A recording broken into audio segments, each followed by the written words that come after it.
This is Nate G219 to help it back and better. Y'all know what it is. Another one coming at you.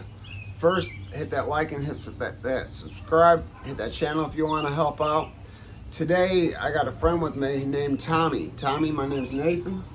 You know, we met a couple times. Well, not really. On the way over here. But Tommy is a young man who unfortunately had found himself a victim of SA, as I did. And I've told you, you guys know that. But Tommy is the young man that had wrote a letter I brought to you a few weeks ago. And, sorry. Tommy, can you tell a story? Tell your story about how things occurred. Well, I was 11 in 5th grade, and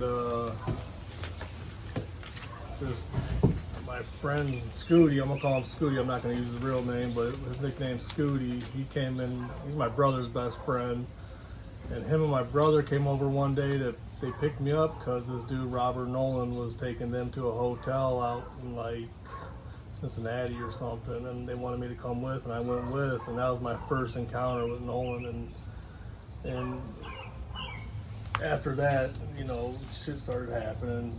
After things like that, things we're not going to get into because of, you know, not hurtful, not just hurtful, but not YouTube appropriate. Right. But after that, you know, charges were filed and stuff like that. I'd come across some paperwork and across a letter you had written, and that letter, like, how did you come about writing that letter?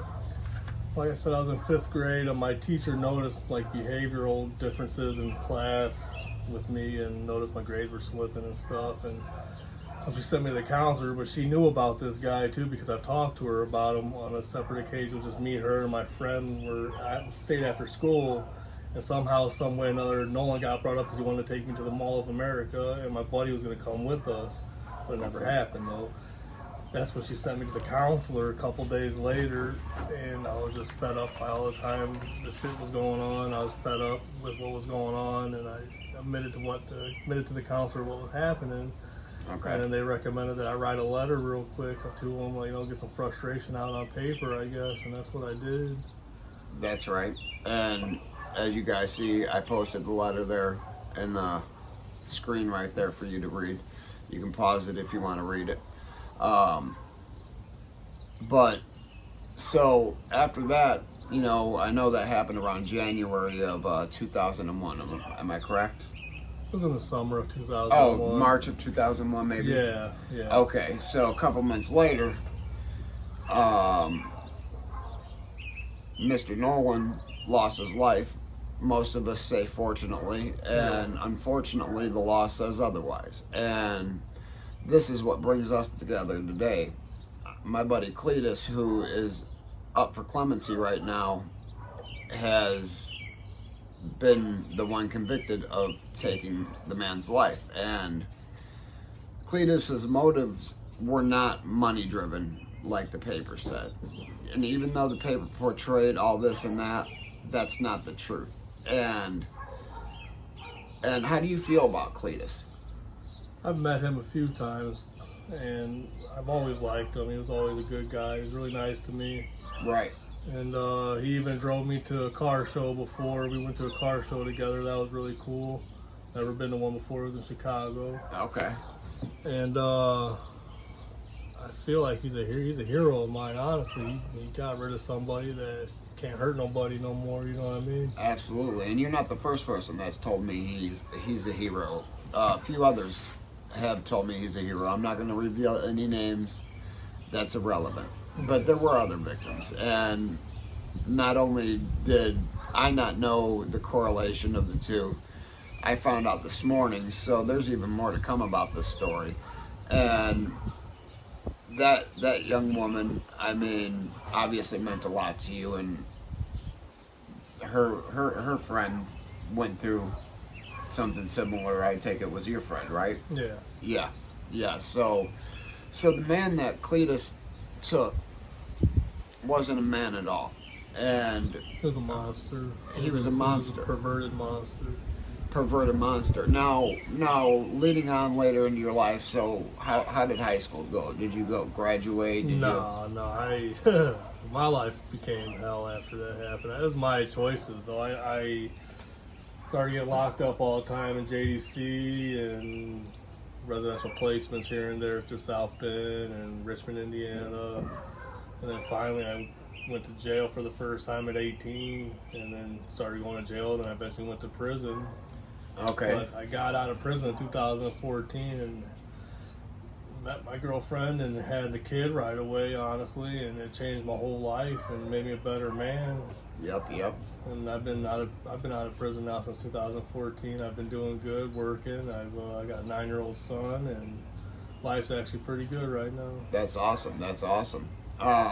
Is there a day that you don't think about things? Oh, I have nightmares all the time. Sometimes I don't sleep. I have a day that I end, and there's times where I sleep too much sometimes. But when I sleep too much, that's when I have real bad nightmares about what happened. And then I have nightmares about Nolan doing things to my kid and shit.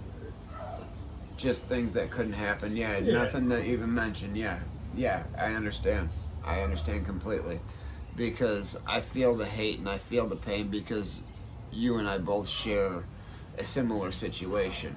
And there's more to come about that. And bro, that's okay, brother. Thanks for having me here, man. Man, thanks for coming here, man. It's been a pleasure to have you here. And this just goes to show you guys how it affects somebody, how making a choice to hurt a child, to take advantage of a child, to make this child believe that you're this and that, what it does to them in the future. We've shared the same prison, not at the same time, but we've been to the same prison. Same things, addictions. Fortunately, he's never went so far down as to shove the needle in his vein, but he might as well, because I was a real bad pill popper for a long time.